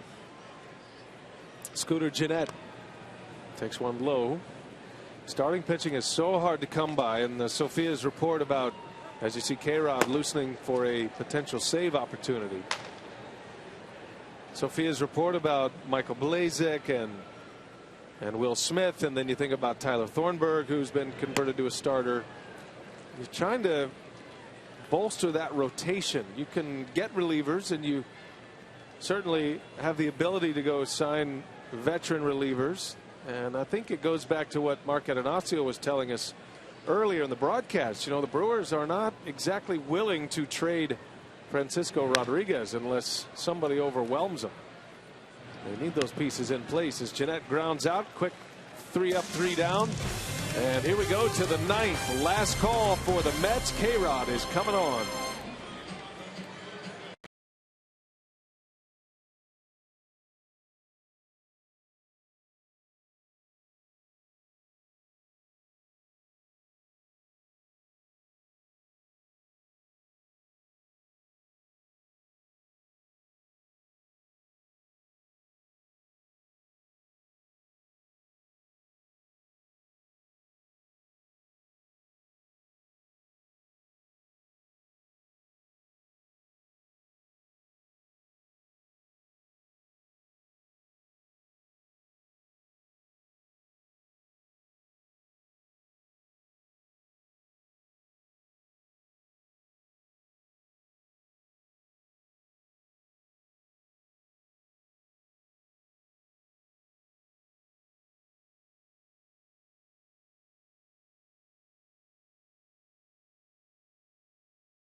Four to 1 Milwaukee. We're headed to the 9th, and the Brewers trying to make it back-to-back wins over the contending Mets.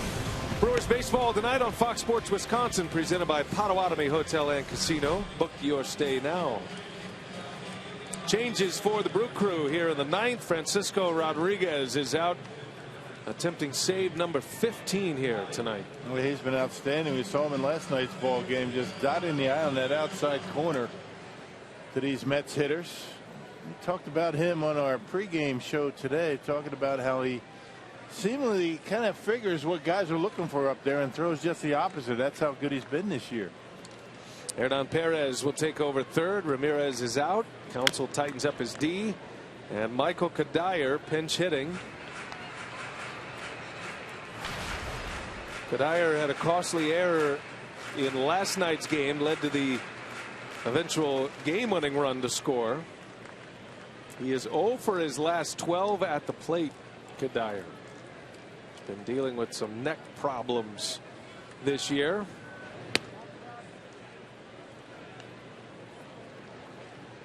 Jimmy Nelson goes 8 innings, 1 run. Only 2 hits allowed. A home run by Granderson and a single by Johnny Manel. One of his better outings of the year. Kadire pops it up. Let's see if it'll stay playable. Lind is over. Coming back to him, and it's just out of his reach. Into the Brewer dugout.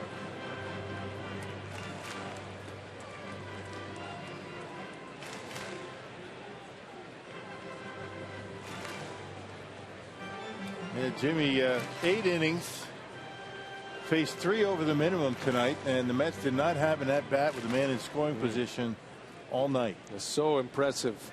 The hit he allowed, the single to Manel, was wiped out quickly with a double play. Granderson's homer came to lead off the 4th. On the ground, right to Perez.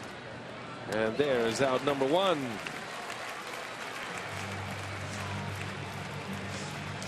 Well, Frankie has been on top of his game this year. I would imagine the days between appearances have helped him. He'd rather be out there for save opportunities, but his arm is fresh. He hasn't pitched a whole lot as far as a closer's context goes. Made the All-Star team last year, and he is pitching like an All-Star this season. He might be the lone Brewers representative this year at the All-Star game. Back-to-back All-Star appearances for K-Rod, if that's the case. Chasing Joe Nathan right now. He is 5 saves away from tying Jeff Reardon. He could pass Reardon and Nathan. Nathan's out for the season, and could get into 7th place all time by season's end.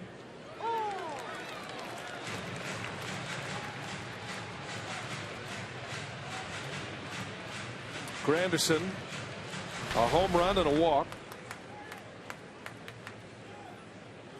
I was just looking at Jimmy Nelson's line tonight in at the Mets lineup card with Jimmy Nelson on the mound as Granderson rolls to Jeanette.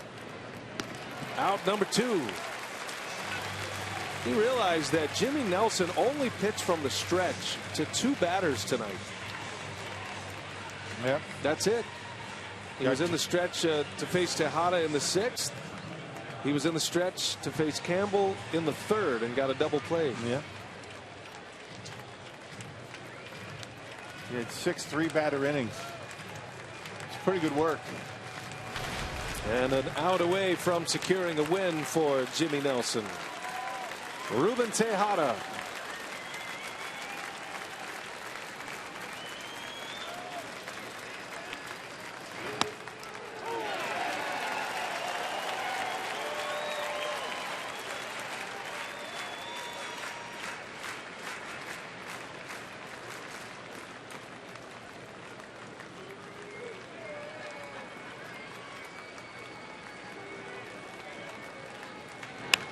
And a liner to left. That is fair. And extra bases for Ruben Tejada. So with 2 outs in the 9th. Tejada with a double. That left an off-speed pitch up in the strike zone. Tejada able to take advantage of it and rip it down the line. Hasn't made too many mistakes lately. Talking about Rodriguez.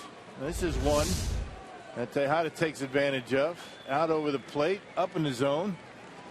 Rips it down the line.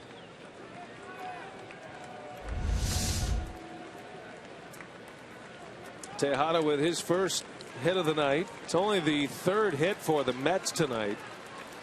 Brewers got 2 in the 1st. Mets got within 1 after that Granderson homer off Nelson, and then the Brew Crew adding runs in the 5th and in the 6th inning. Duda, big swing and a miss. K-Rod trying to make it 10 consecutive scoreless outings, covering 10 innings. He has only given up runs in 3 of his outings this year. 26 appearances. He's only allowed runs in 23 of them. Back-to-back changeups to Lucas Duda.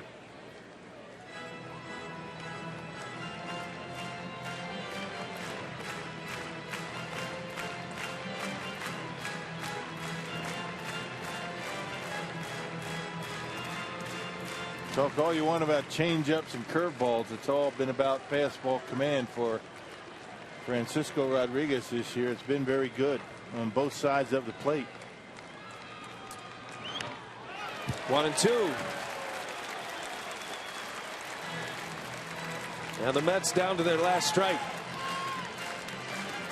K-Rod trying to send the Mets to their 7th consecutive loss.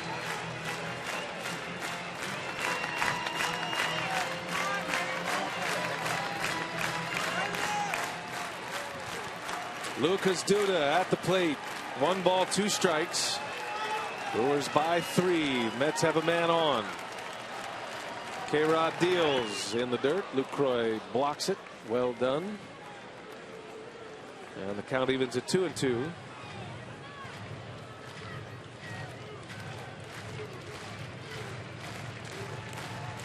Brewers got started early tonight.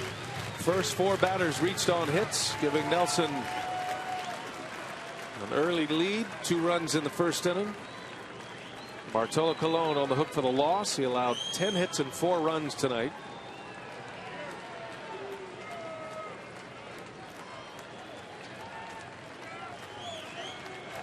Two and 2. Got him.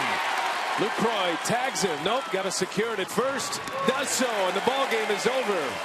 Frankie Rodriguez, 15 out of 15, making a winner out of Jimmy Nelson. What an impressive performance by both. Frankie Rodriguez now 10 consecutive scoreless outings. Braun had an early RBI tonight. Brewers get ribbies from Braun and Lind. Carlos Gomez a 2-out RBI in the 5th, and Jeanette went deep tonight. 4-1 the final score. Jimmy Nelson to 4-8, beating Bartolo Colon, who drops to 9-6. The Mets with a 7-game losing streak, scoring just 9 runs during those 7 games. That sets us up for Brewers Live. Let's check in with Craig Cashon standing by. Okay, BA, thanks very much. 2 in a row. We got a winning streak brewing for Milwaukee, taking advantage of home cooking here at Miller Park. We'll hear from Craig Counsell and the team and get set for a possible sweep next.